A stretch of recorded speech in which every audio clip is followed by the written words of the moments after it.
ঈদে বাড়ি ফিরতে বরিশালের লঞ্চগুলোর কেবিনে টিকিট বিক্রি শুরু হয়েছে। এদিকে টিকিট বুকিং কার্যালয়গুলো বরিশালে থাকায় সেখান থেকেই আসা যাওয়ার টিকিট বিক্রি হচ্ছে। এখন পর্যন্ত ২৭ তারিখের টিকিট দেওয়া হচ্ছে। দু একদিনের মধ্যেই ২৮ থেকে ৩০ তারিখের কেবিনে টিকিট দেওয়া শুরু হবে। বিধান সরকারের প্রতিবেদন। ঈদ উৎসবে বাড়ি ফিরতে বাসের চেয়ে দ্বিগুণ সময় লাগে লঞ্চে, কিন্তু এখনও দক্ষিণাঞ্চলের বহু মানুষ লঞ্চ যাত্রায় স্বাচ্ছন্দ্য বোধ করে।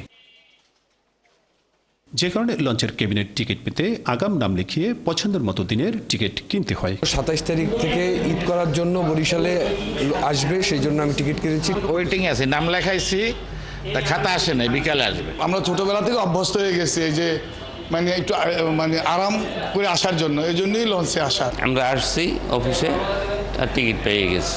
এদিকে লঞ্চ টিকিট ক্লার্ক জানায়, যাত্রীদের সুবিধার কথা বিবেচনায় রেখে ১৫ রোজা থেকেই অগ্রিম টিকিট বিক্রি শুরু হয়েছে। ঢাকা থেকে লঞ্চের ভিতর কাউন্টার আছে, ওইখান থেকেও টিকিট দেওয়া হয়।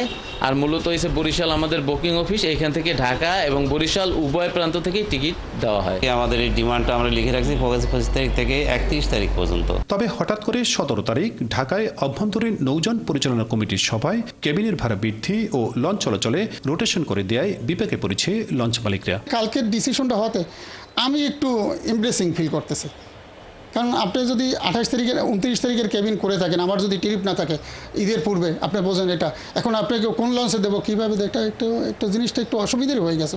যাত্রীদের নিরাপত্তায় নদীবন্দর এলাকায় অবকাঠামো উন্নয়ন কাজ চলছে। তবে যাত্রী ভোগান্তি কমাতে দ্রুত কাজ শেষ করার চেষ্টা করছেন নদীবন্দর কর্মকর্তা।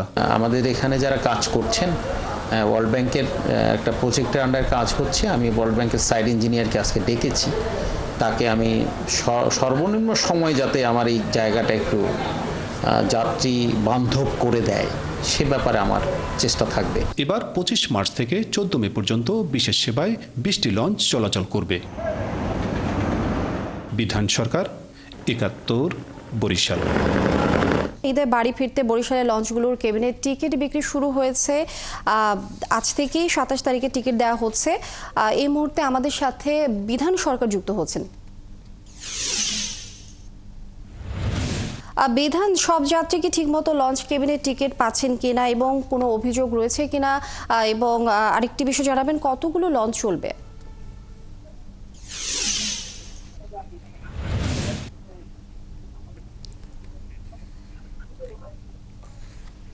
লিনি, আপনাকে শুরুতেই বলছি যে বরিশাল যে লঞ্চ যে যাত্রা ঈদ এবং কোরবানি বা যে কোনো উৎসব উপলক্ষে দক্ষিণাঞ্চলের যাত্রীরা কিন্তু সবসময় স্বাচ্ছন্দ্য বোধ করে লঞ্চে চলাচলের ক্ষেত্রে, যদিও পদ্মা সেতুর পরে একটা বিপুল পরিমাণ অংশ বা বাসে যোগাযোগ করে থাকে, যেহেতু ঢাকা থেকে বরিশালে বাস যোগে যদি আসে তাতে ৩ থেকে ৪ ঘন্টা সর্বোচ্চ লেগে থাকে। কিন্তু আপনাকে যদি বলি যে লঞ্চ যাত্রার দ্বিগুণ সময় লাগলেও মানুষ স্বাচ্ছন্দ্য বোধ করে কিন্তু লঞ্চে চলাচলের জন্য, এখানে পরিবার পরিজন নিয়ে যখন ঈদে ঘরে ফিরে ঈদ উৎসবে যোগ দেওয়ার জন্য, সেক্ষেত্রে তারা লঞ্চকেই স্বাচ্ছন্দ্য বোধ করে এবং যার ফলে লঞ্চের কেবিনের টিকিট পাওয়ার জন্য সবসময় একটা ভিড় থাকে।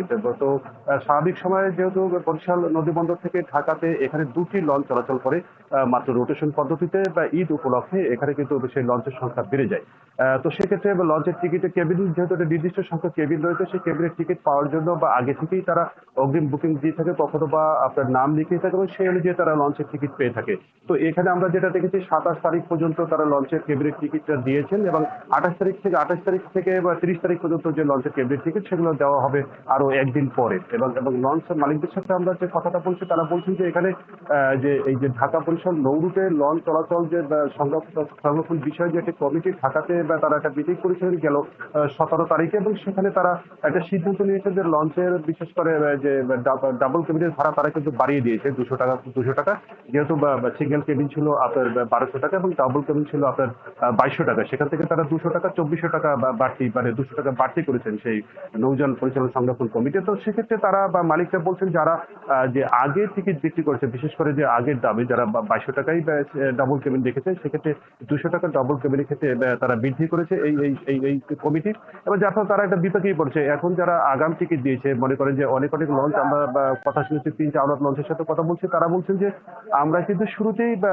যাত্রীদের সুবিধার জন্য তারা টিকিট আগাম দিয়েছে, ১৫ তারিখের আগেই দিয়েছে, এবং কেউ বা আবার একটু বিলম্বে কবে পেয়েছে যে ঈদের টিকিট কবে নাগাদ দেবে, শিডিউল কবে পাবে, এবং সেক্ষেত্রে তারা কিন্তু এই যে একটা ঝামেলায় পড়বে। এবং আরেকদিকে তারা কিন্তু একটা শিডিউল করে দিয়েছে, এখানে 18টি লঞ্চ, আরো 19টি এবং আরো একটি নতুন লঞ্চ যোগ হবে, মোট 20টি লঞ্চ ঢাকা বরিশাল রুটে ঈদ স্পেশাল সার্ভিসে তারা যোগ দেবে। এবং সেক্ষেত্রে তারা বলছেন যে রোটেশন করে দেয়, ক খ গ এই 3টি শ্রেণীতে রোটেশন করে দেয়। এখন তাদের কিন্তু একটা বিপাকে পড়বে। কিরকম বিপাকে পড়বে? তারা বলছেন যে যেসব লঞ্চ যে আগে যেমন রোটেশন ছিল না, ঈদ উপলক্ষে কোনো রোটেশন ছিল না, যে লঞ্চ এসে যাত্রী নামিয়ে দিয়ে আবার সেই ইচ্ছাভাবে ঢাকাতে চলে যেত, আবার সেখান থেকে যাত্রী নিয়ে ফিরে আসতো। তো সেক্ষেত্রে এখন যেহেতু 3টি সার্কেল করে দিয়েছে তারা, ক খ গ 3টি, এবং সেক্ষেত্রে 3টি সময় যে লঞ্চ, যে এই লঞ্চের আগে মনে করেন যে 27 তারিখের লঞ্চের টিকিট কাটা হয়েছে যে লঞ্চে, সেই লঞ্চ কিন্তু 27 তারিখ থাকছে না এই রোটেশন পদ্ধতিতে, তারা কিন্তু 28 তারিখ বা 29 তারিখ পড়ছে।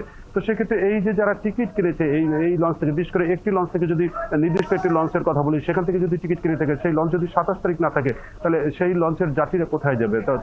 তো এখানে টিকিট ক্লার্ক তাদের সাথে কথা বলছে, তারা বলছে যে অবশ্যই ফোন দিয়ে এবং যে ওই তারিখে যে লঞ্চ আছে সেই লঞ্চের সাথে আসলে যোগাযোগ করে সেখানে তাদের কেবিনের টিকিটগুলো দেওয়ার তারা চেষ্টা করবে। এক্ষেত্রে একটা বিড়ম্বনায় পড়তে হবে। তো সব মিলিয়ে আমরা বলতে পারি যে নদী বন্দরে এখন কিন্তু বিশ্বব্যাংকের একটা উন্নয়ন প্রকল্প কাজ চলছে। যেহেতু বরিশাল বা ঢাকা রুটে নৌপথে লঞ্চ চলে গেছে, কিন্তু এখন কিন্তু উন্নয়ন কাজ, যেহেতু আমরা জিজ্ঞেস করছিলাম এখানে বন্দর কর্মকর্তাকে যে উন্নয়ন কাজটা এখন কেন, তারা বলছেন যে এটি যেহেতু বিশ্বব্যাংকের প্রকল্প এবং এটি বিগত দিনের প্রকল্প ছিল, বা সেই প্রকল্পে এখন বাস্তবায়ন হচ্ছে, যার ফলে এই যে পল্টন এলাকায় বিশেষ করে যেখানে নদী বন্দরে যে গ্যাংওয়ে তারপর থেকে শুরু করে যেখান থেকে গেটগুলো রয়েছে, সেখানে একটা রিজার্ভ ট্যাঙ্ক তৈরির জন্য তারা এখন কাজ করছে। সেই কাজের ক্ষেত্রে আমরা বলতে পারি যে কাজটি এখনো কিন্তু চলছে, এবং সেটি যদি ঈদের আগে যদি তাদের যদি একটা ব্যবস্থা না করে দেয় যাত্রীদের চলাচলের ক্ষেত্রে, তাহলে এবার কিন্তু যাত্রীরা বা বিশেষ করে লঞ্চ থেকে নেমে যে একটা চাপ থাকে যে হাজার হাজার যাত্রী এখানে ঈদ উপলক্ষে বাড়ি ফিরবে, তারা কিন্তু এই চলাচলের ক্ষেত্রে একটা বিঘ্ন সৃষ্টি করবে। তারা যে কোনো সময় একটা দুর্ঘটনা ঘটতে পারে, যেহেতু এখানে অবকাঠামো নির্মাণ কাজ চলছে। তো সেক্ষেত্রে বন্দর কর্মকর্তা যেটা আশ্বস্ত করেছেন, তিনি বলছেন যে বিশ্বব্যাংকের যে কাজ চলমান সে বা তার প্রকল্প পরিচয় বা ইঞ্জিনিয়ারকে ডেকে তারা বলছেন যে কাজটি যাতে করে দ্রুত ঈদের আগে সম্পন্ন হয়, যেহেতু 27-28 তারিখ থেকে যাত্রী আসা শুরু করবে, একটা চাপ থাকবে। তো সব মিলিয়ে আমরা বলতে পারি যে এবারে ঈদ যাত্রা।